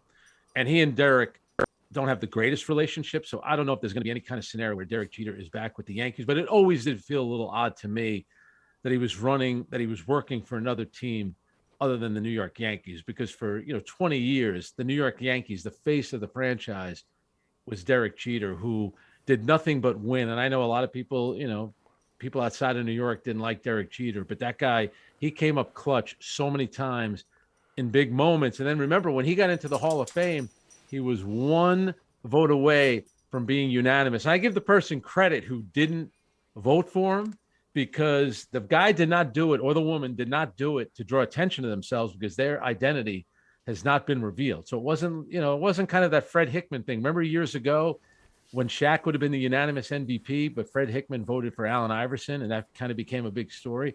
Derek Jeter would have been unanimous except for one vote, and we still don't know the identity of that one person. I'm with you on that. I always thought Derek Jeter as the CFO or CEO of the Miami Marlins just seemed odd. There are just certain guys that should be with certain teams, and Jeter might be the poster child. Yeah, for that. and he came up, drafted out of high school, out of Michigan, by the Yankees. A lot of people in their minor league system thought that he, had the chance to be a really special player. Did they think he was going to be a Hall of Fame player? I don't know about that, and I get it. There was a lot of people didn't like Derek Jeter, where there was people in Boston, and they think, well, he played with the New York Yankees, so he's going to be, his talent's going to be overrated. He's the first, Yankee to ever get 3,000 hits. And you think about all the great players that have played for the Yankees, the legendary players. Nobody ever had 3,000 hits, and he had a lot of clutch performances in the biggest moments in playoff games. There was something, he had that certain quality about him where, he knew how to, he would come through in big moments. And he liked the idea, what people used to say about, Joe DiMaggio had the famous saying that he wanted to play every day, just like Michael Jordan, because there's going to be someone in the crowd that came to the game and is only going to see him play one time. So he didn't want to let that person down. That's how DiMaggio was. That's how Michael Jordan was. And that's how Derek Jeter was. I think he understood, his place in Yankee history, but also in baseball. And he took, responsibility for that. I'm going to go back to something. Derek Jeter's the first Yankee to get 3,000 hits. And when he got the 3,000 hit was a home run.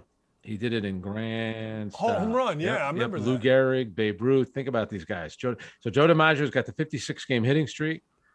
Babe Ruth had the home run record before Hank Aaron broke it. Lou Gehrig had the all-time games played streak until Cal Ripken broke it. Mickey Mantle, some legendary Yogi Berra. How many World Series did Yogi win? 8 or whatever it was, 10. I don't even know. But Derek kind of stands alone in terms of hits.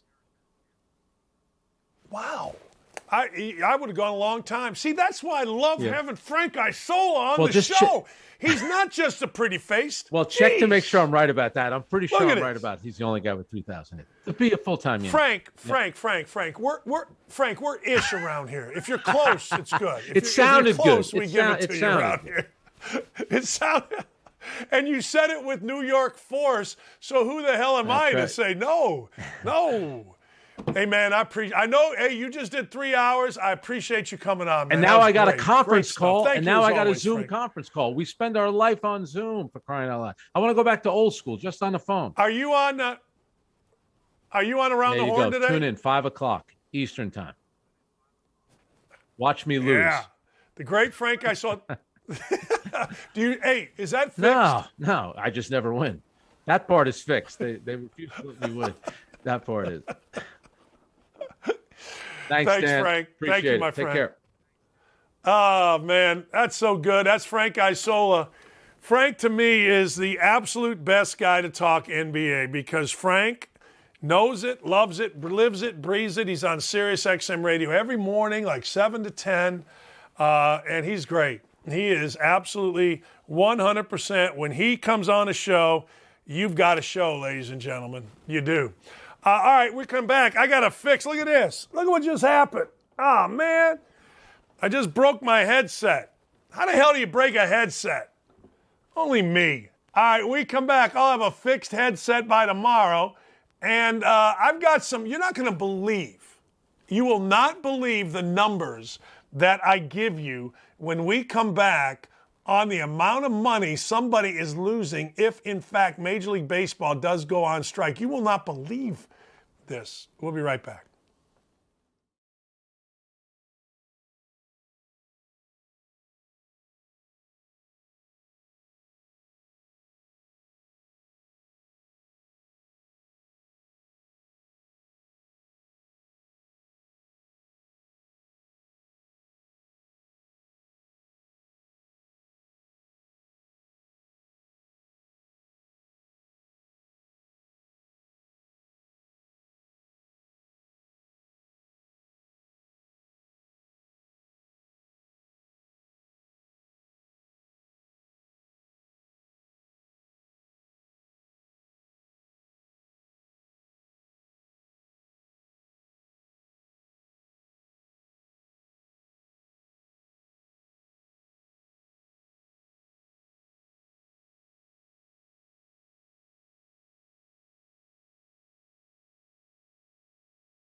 Hey, welcome back. It is Don't At Me. I am Dan Dakich. I have my Elon Phoenix shirt because Elon ended the regular season on a great road trip. Went out to Hofstra, kicked the living hell out of whatever the Hofstra team name is, and then they went to Northeastern and kicked the living hell out of them. And anytime you can go 2-0 on a road trip, 2-0, 2-0, I'm all in on you. I am. We've covered a lot of ground today. We have covered a ton of ground today. Frank Isola was fantastic. Bobby Carpenter was great. And don't forget, right now, the Combine is here in Indianapolis. And one of the interesting things about the Combine is a couple guys aren't going. Like Sean McVay is not going to the Combine. It is interesting because here in Indianapolis, and maybe this is how it is in your city, but here in Indianapolis, we are so big on draft capital. All right? Draft capital is what we have to talk about. We talk draft capital. We hoard our draft picks, all this kind of stuff. And that's cool. I mean, that is very cool. But I'm telling you right now, Robert Saleh isn't going to the Combine. I don't know why you wouldn't go, but hey, look, it's not for me to decide. But anyway, I just think it's interesting because everybody here at the Combine makes such a big deal about it. I do a show from the Combine. I'm not doing it this year because I didn't get a booster shot. I got vaxxed, but I haven't got a booster, so they won't let me come in the building, which is really funny to me. Because let's be honest, Lucas Oil Stadium, I said this the other day, is where the Colts play. 60,000 unvaxxed or vaxxed people, none wearing masks, come in there for games. You don't have to be masked. You don't have to be vaxxed. You don't have to show anything when the Colts play a home game. So 60,000 of us are in.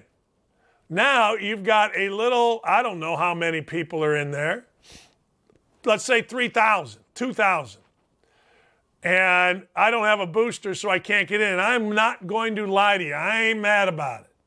I like doing my little show from my little studio. It's comfortable. But I do like going over there because a lot of NFL guys listen to my radio show in the afternoon. I didn't know it. But a lot of them come up and say hello. Mike Vrabel has in the past, different guys. What are you going to do? All right. I got to give you some information here. I don't know whether or not the Major League Baseball lockout is going to be ended anytime soon. Neither do you. I don't think any of us do we? I mean, is there any reports saying that the lockout is over? I don't know. But what I do know is the lockout, if in fact it costs games at the start of the season or throughout the season or whatever it is, I know this. I know that the lockout is going to cost a lot of people a lot of money. Let me give you one. Jose Altuve. Jose Altuve is a great player. Jose Altuve, you can make the case, is one of the great stories in the history of big league baseball. I mean, he is no feet tall. He weighs no pounds. And he is a freaking stud. And when I say stud, I mean a freaking just absolute monster of a baseball player. All right? Monster. One of the great players. He's been MVP, and he's literally that tall. And when you look at Jose Altuve, you look at a guy whose bat looks bigger than him.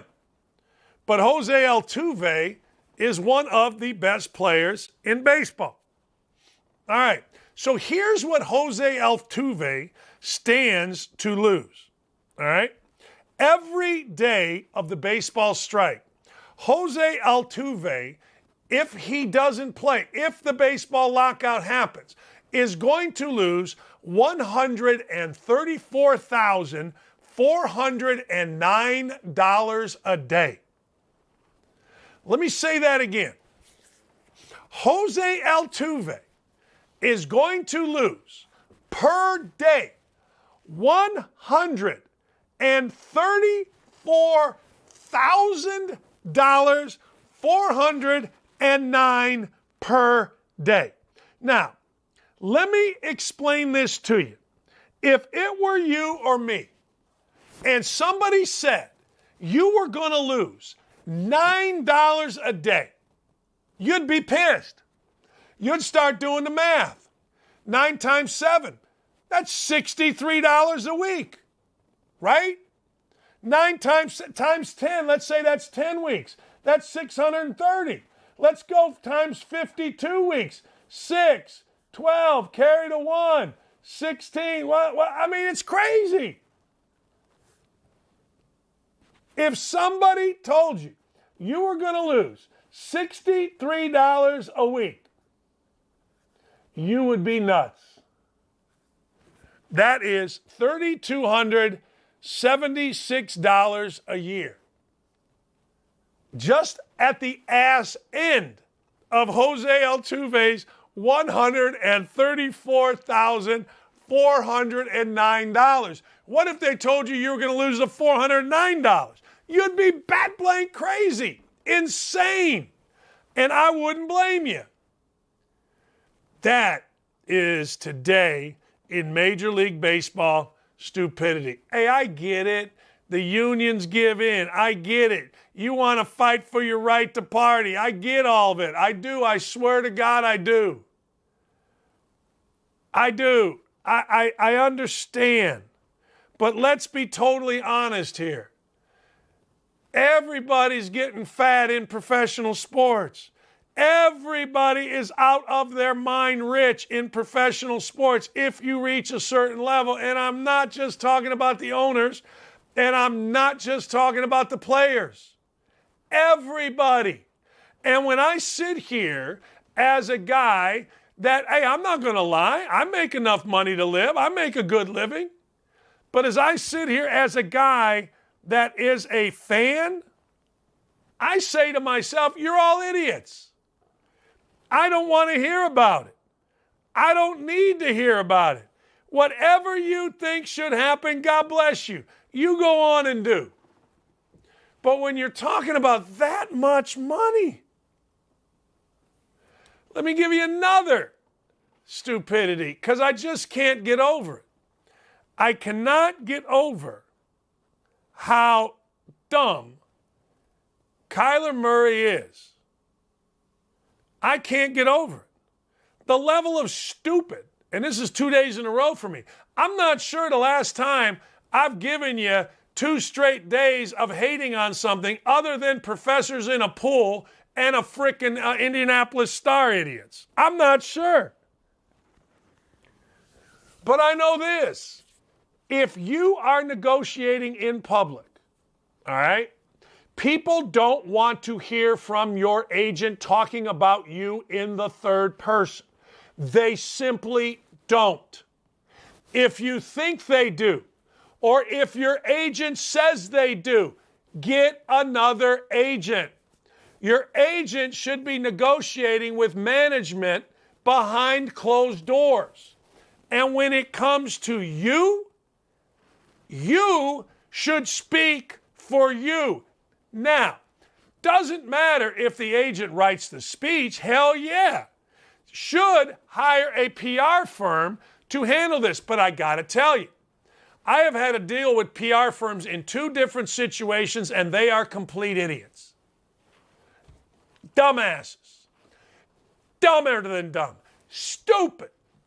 If you think PR firms are going to save the day and you have half a brain, make sure that if you are using a PR firm, that you read what they write. They are incredibly stupid.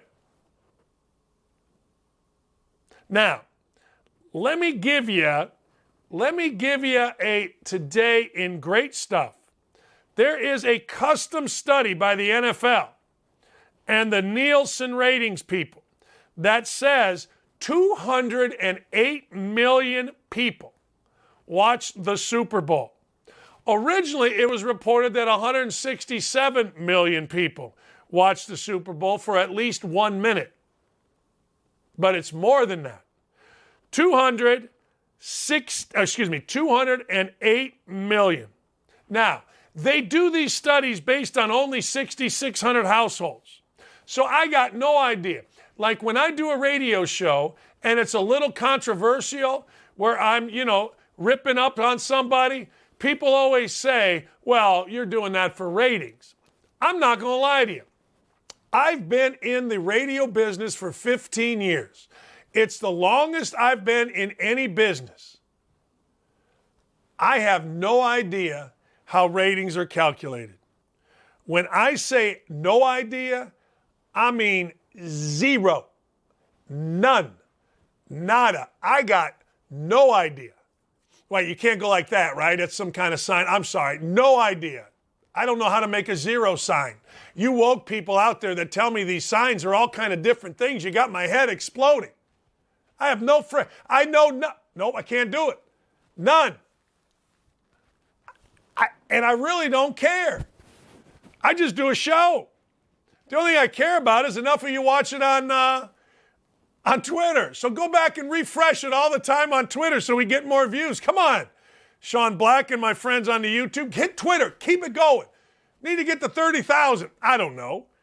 But I got no idea. But I do know this in reading this article. So they estimate, based on 6,600 homes, they estimate that 208 million people watched on TV for at least a minute.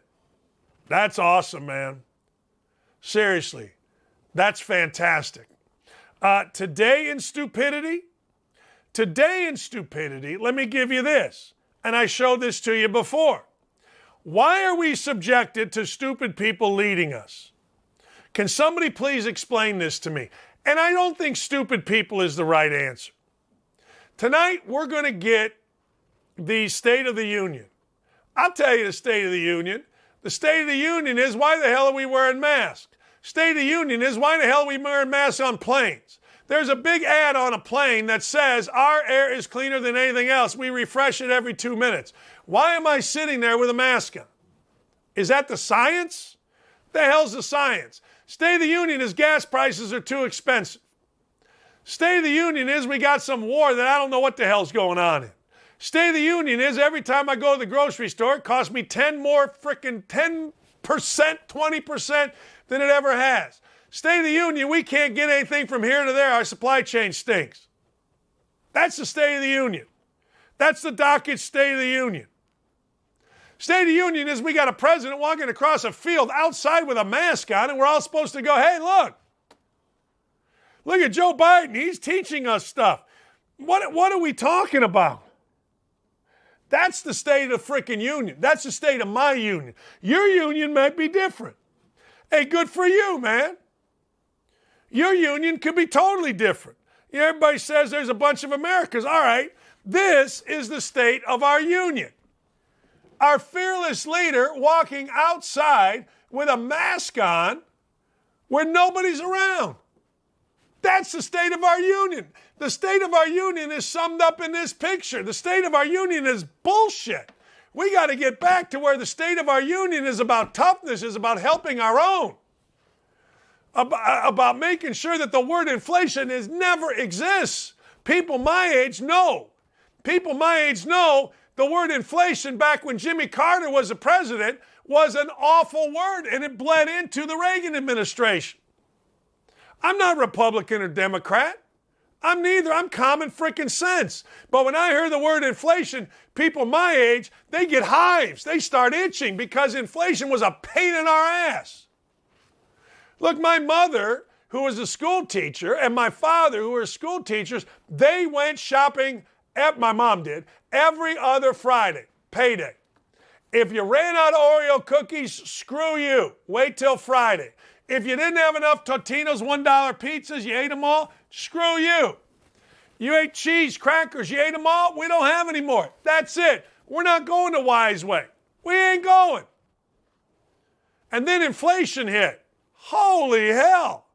Then it went to about half, and now what do we got? We got inflation. We got supply chain.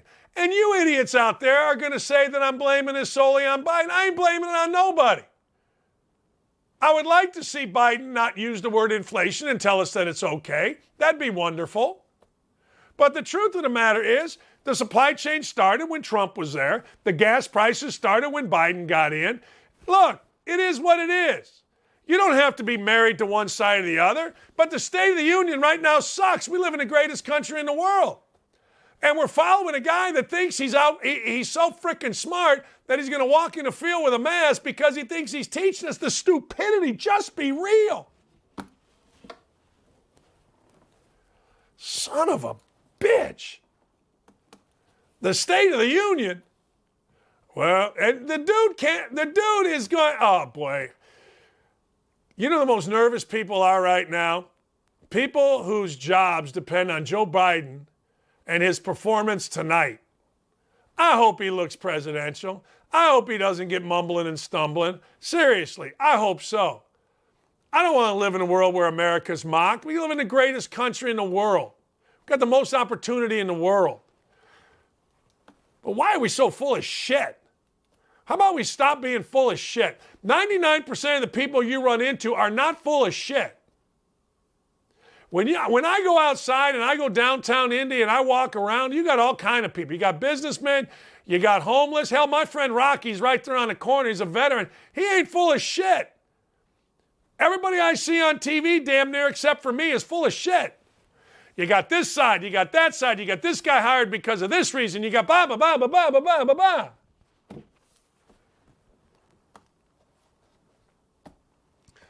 Don't at me either.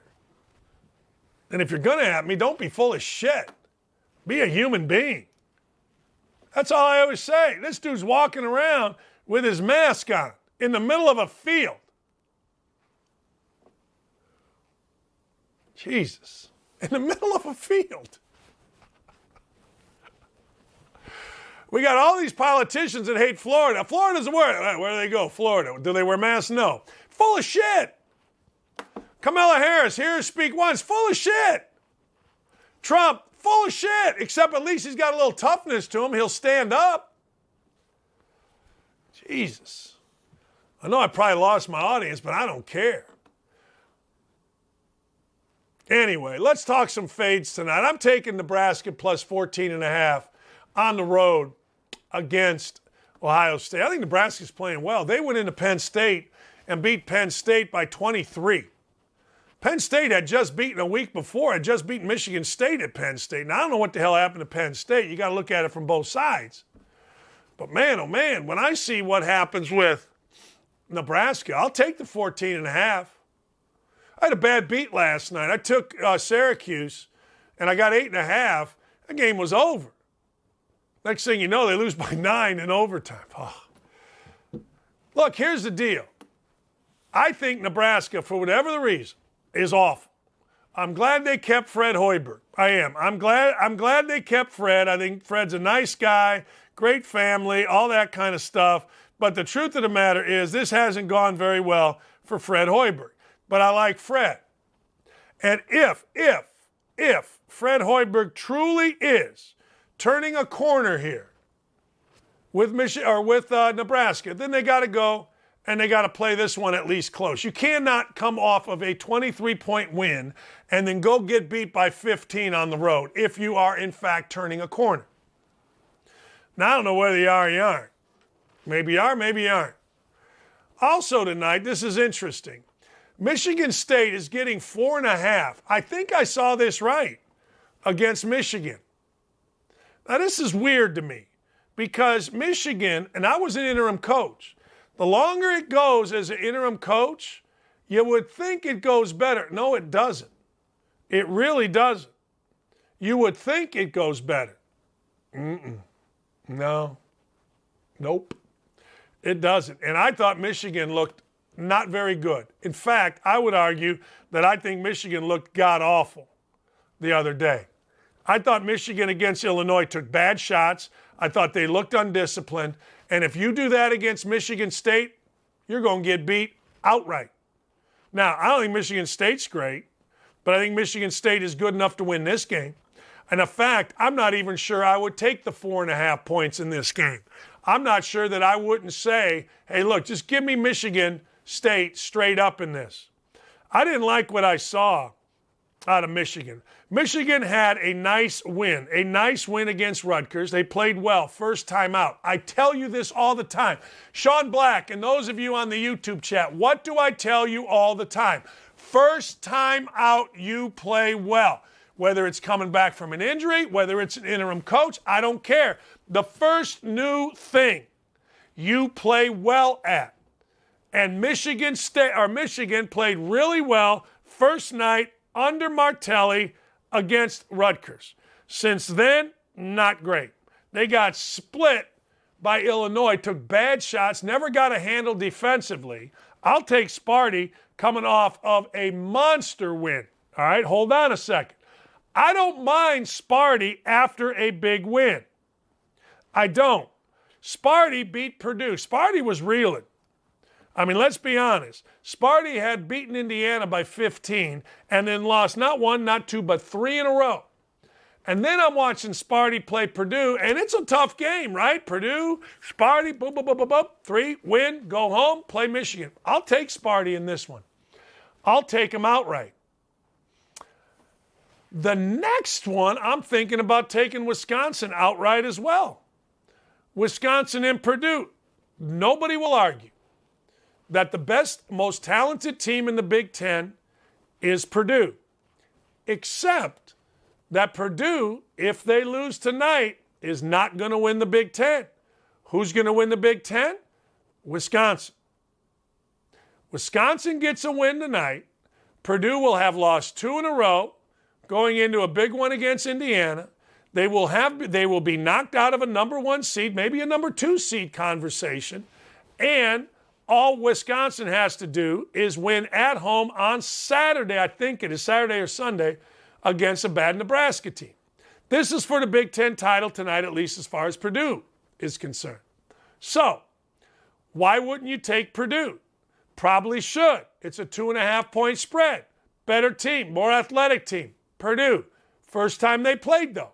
Johnny Davis lost his mind. He dropped 37 and 15. He hit big shot after big shot after big shot. What is the Achilles of Purdue? A lot of Purdue folks will tell you defensively they're a bit of a mess against good guards. Well, a lot of people are a mess against Johnny Davis. Here's the deal. Go ahead, I'll get you pen and paper. Write this down. If Brad Davison has over 17 points, Wisconsin's going to win the game.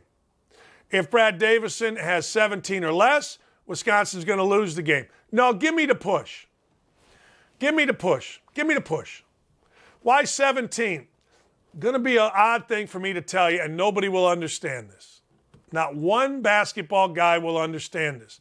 But Coach Knight and I used to talk about this. 15 you can get to. More than 15 is a pretty good game. Take it for what it's worth. So if he gets 17, even though it's only 2 points, that is a much better game than getting 15. Watch this next time. Guys will get to 15 in blowouts, but they don't get to 20. Garbage time, you get to 15. Brad Davison has 17 or more. Wisconsin wins the game. I'm going to take Wisconsin. It's going to be a crazy crowd. It's going to be a fun night in Madtown. I'll take the 2.5. The Michigan State game, I may take that just on the money line to win. Wisconsin, I got to have the points. I tell you what's a very underrated, ugly crowd. A very underrated, ugly crowd is Michigan. Michigan fans will come at you. The Maze Rage or whatever they call it, they have these sheets. They get personal with you. It'll be lively tonight. Michigan State beat the living hell out of Michigan the first time they played a few weeks ago. It's a great night of college hoops. There's a lot more games, but those 3 games I really and truly like. Last thing. Let me go back to something, if you don't mind. Kyler Murray. Let me ask you a question. Simple question. If you're trying to win a championship, and isn't that the goal of everyone? Like when I draft a guy first in the draft, Kyler Murray, I want to get to a Super Bowl. Did you ever hear or have you ever heard, other than Aaron Rodgers, and he's only won 1, and this might be the reason why. Have you ever heard all these guys like Tom Brady, Patrick Mahomes, Peyton Manning? Do you ever hear these guys bitching like Kyler Murray is? You ever hear these guys complaining like Kyler Murray is? You ever hear them being non-leadership type guys? Maybe all this drama is the reason that Aaron Rodgers can't win more than he has. He's great in the regular season. But when I look at young guys, and particularly young quarterbacks, I would say, hey, look, emulate guys that have won a lot. Peyton Manning. Never heard Peyton Manning talk about a contract. Tom Brady. Never heard Tom Brady talk about a contract. It's one of the reasons why I actually have some respect for Carson Wentz. I've not heard Carson Wentz say nothing. Carson Wentz, man, they have put him out there. Whoever's done it. Colts have put him out there. There's been, what is the old line? They're throwing him under the bus. They're doing all these things. I've not heard Carson Wentz say a damn thing. I haven't heard Josh Allen say a damn thing. I haven't heard Patrick Mahomes say a damn thing. I haven't heard Justin Herbert say a damn thing. They're just going about their business. It would behoove Kyler Murray, and this really bothers me because I like Kyler Murray. I want Kyler Murray to be successful because he's a little guy. He's a different guy. He's not like the cookie-cutter quarterback. I think he's fun. I think he's interesting. So anyway, there you go. Ryan, Dylan, cannot thank you guys enough. But as always happens, and I'm trying to get to 56 or 57, but I got to go to the bathroom. So damn bad. I sit in this chair for 2 hours.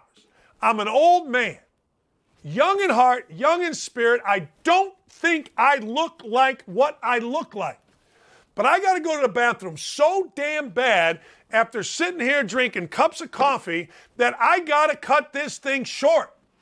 I can't thank both of you guys enough. I can't thank everybody on the YouTube chat. If you want more of this, you can catch more of this at 107.5 The Fan coming up here in about 1 hour at noon. Thank you, everyone. Dakich out.